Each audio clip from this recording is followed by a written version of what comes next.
Mayra Bueno Silva and Stephanie Egger in the UFC's bantamweight division. Now, I'm kind of happy that the odds have flipped. Minus 140 were the original odds for Mayra Bueno Silva at 30 years old, almost 31 years old, and Stephanie Egger at 33, almost 32 years old. Same height, a little bit of a reach advantage for Stephanie Egger. Like I said before, I'm a little happy that Stephanie Egger odds have flipped. And now, Stephanie Egger right now is going to be the favorite. Not a bad favorite by any means. She's at minus 130. And there is good plus money on Mayra Bueno Silva at plus 110. Stephanie Egger started off the betting odds at plus 110. And people bet on Mayra Bueno Silva, got her up to plus 150 at the peak. So, I mean, everyone's minds are changing so much on this fight. I've seen a lot of prediction channels go on Stephanie Egger as their underdog. She's not the underdog anymore. So, I guess I'm going to be the one to do it. I got the underdog. I mean, I don't know if these odds are going to flip again by the time the fight gets actually official and the weigh-ins are completed and everything like that. I don't know. Maybe Mayra Bueno Silva is the favorite by the time the fight happens, but I'm going to go Mayra Bueno Silva. The reason being, Stephanie Egger, the one thing she's really good at is kind of bum rushing, using her strength, getting you in the clinch, getting it down, and TKOing you, submitting you, whatever the case may be, in round 1 or in round 2. She's done that in pretty much every single one of her wins. If she doesn't, she'll kind of grind to a unanimous decision. The only reason she's lost fights inside of the UFC, which was only one time against Tracy Cortez, was due to Tracy Cortez being a really good wrestler and having slightly better striking than Stephanie Egger. That's not the case here, and that's why I assume the betting odds have flipped to Stephanie Egger, because they're thinking Stephanie, she only loses when her opponent is a better striker and is a very, very solid wrestler, meaning they can keep the fight on the feet and outstrike Stephanie Egger. Now, I do believe Mayra Bueno Silva can outstrike Stephanie Egger in this fight.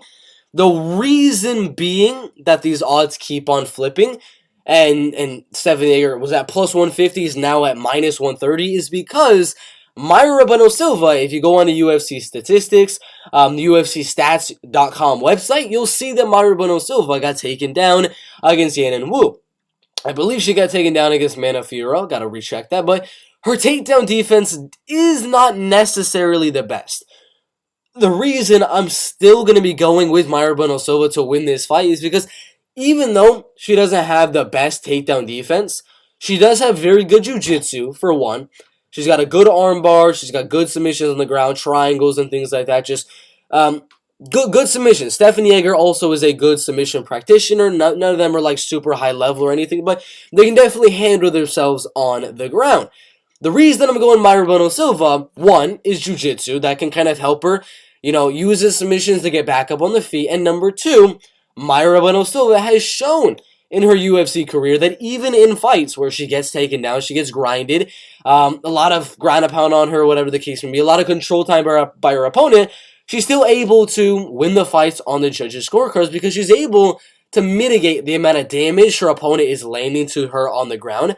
And she's able to get up and have her striking advantage be that high to where she can just kind of coast a little bit on the ground, not get hit on the ground, get back up, and then slightly outstrike her opponent and win the fight on the judges' scorecard. So that's why I'm going to go Mayra Bueno Silva, is because Stephanie Egger could go out there, take her down, ground a pound, grind, get a submission maybe, get a TKO, ground a pound, whatever the case may be. I mean, dude, that's why the odds are flipping. That's why Stephanie Egger is the favorite right now. But I don't think that's going to happen. I think Mayra has a good style to compete with that, in that she's got good jiu-jitsu, which is going to help her get back up on the feet, which is going to help her use her better striking. She's got more power.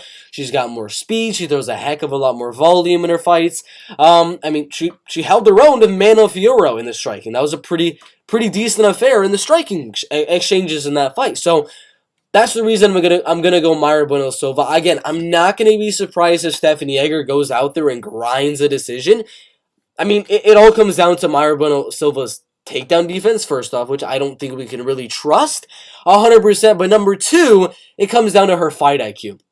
Mayra Bueno Silva is one of those girls where you never really know. Is she going to go out there and is she going to get taken down and be like, I'm going to be like Juliana Pena. I'm going to work for arm bars. I'm going to work for submissions until the fight's over, and I'll lose the decision on the scorecards or maybe get that submission. It comes down to fight IQ. I don't think Mayra should go for any submissions unless she's using those submissions to get back up on the feet. So it all comes down to the fight IQ of Mayra Bueno Silva. Does she use the submissions to get back up, or is she using the submissions to get the submission? If she does that, she's going to lose on the scorecards. If she does what I'm saying, uses them to get back up on the feet and outstrike Stephanie Egger, that's how she's going to win. So it really comes down to the game plan of Mayra, the fight IQ of Mayra Bueno Silva, her coaches, her game plan, everything like that. And again, it's a close one. That's why the odds keep flipping like I've been saying. I'm going to go Mayra Bueno Silva as the underdog as of right now, slightly, plus 110. Minus 170 on this bookie. I don't know how. Favorite on some. I mean, she's a slight favorite on a few of these right here. But she's a good underdog on Bet Online, DraftKings, and those are the bigger bookies right there. So I'm going to go the underdog, Mayra Bueno Silva, to win this fight by a 29-28 split decision in the women's bantamweight division.